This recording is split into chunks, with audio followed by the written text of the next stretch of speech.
when Dune Part 2 came out, I watched it several times. I consider myself quite knowledgeable about the source material. I've read Dune fairly consistently since I first encountered it around the time I was 14 or so, which is a common age for when people discover Dune. And I've read it since maybe 5 times. And I've thought about it a lot. I've read a lot about it from other authors.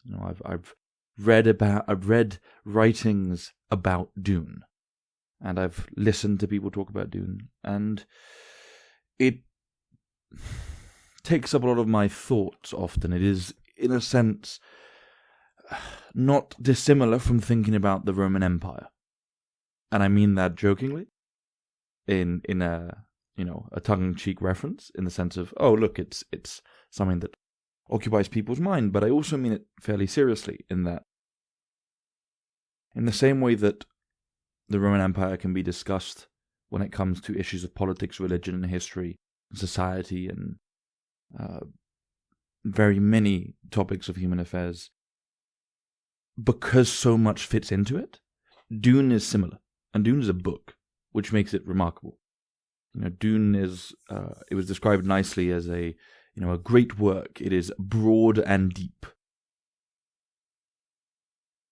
And I was thinking about both times it was adapted successfully. There's the third that people like to talk about, but that never made it into film. The 2 times it's gone into film, both times has required certain choices of adaptation, which is fine. It's an adaptation. It's an adaptation. And part of that process is making it different. Say something interesting. In those choices, one choice, I should say, that matches up on both occasions is skipping the part where Paul becomes a father. And what I mean by part is that aspect of his character. In the book, on rereads, it seems to be a subtle, but not unimportant part of his switch, let's say. A lot of Paul's conflict in the book, and slightly in part 2 of the latest adaptation, is fighting against that future jihad, that future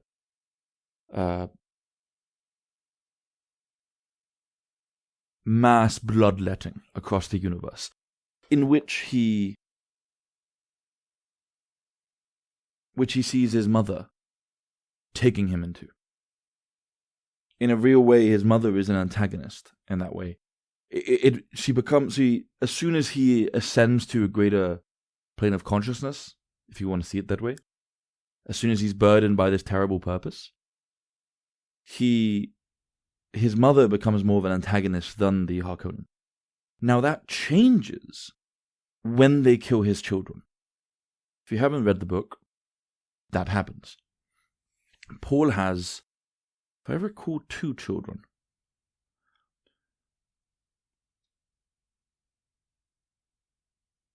The Harkonnens send a strike force deep into Fremen territory, where the women and children are, where the elderly are. And they come back, one with his daughter, Arya? Gosh, for knowing so much about Dune, I forget the name. Arya of the Knife? Saint Arya of the Knife, is that it? It's something like that. They come back with Paul's sister, and she lets the Baron know, you've killed his son, now you've done it, essentially. And in a sense, it's what happened. Paul, if you want to interpret it this way, gives in to the violence, gives in to the blood rage. In a sense, gives in to the impulse of, okay, let's spill some blood, let's scatter the bloodlines, let's mix up the universe with war. Now, what's interesting about this choice, and not from a writer's perspective, but more of what it says about our time, is that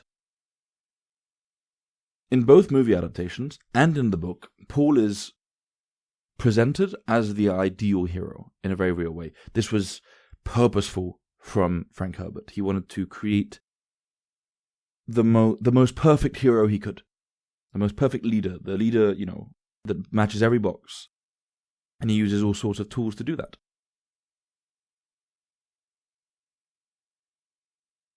It's interesting that in doing that, our movies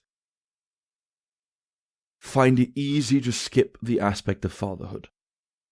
Not that that's a huge part of Paul's character, but it is a part of it. It seems telling to me, and it doesn't surprise me, that we are incapable of imagining a young, heroic ideal that becomes a father.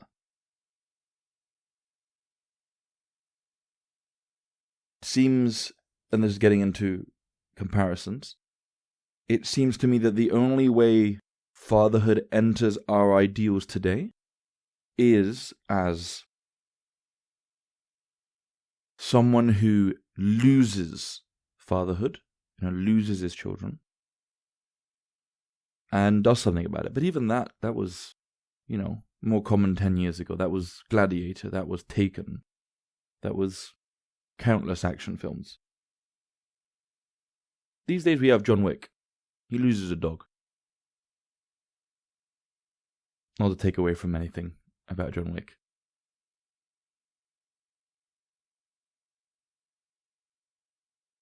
But yes, if Dune had been written from scratch as a script, I don't think it would be as notable.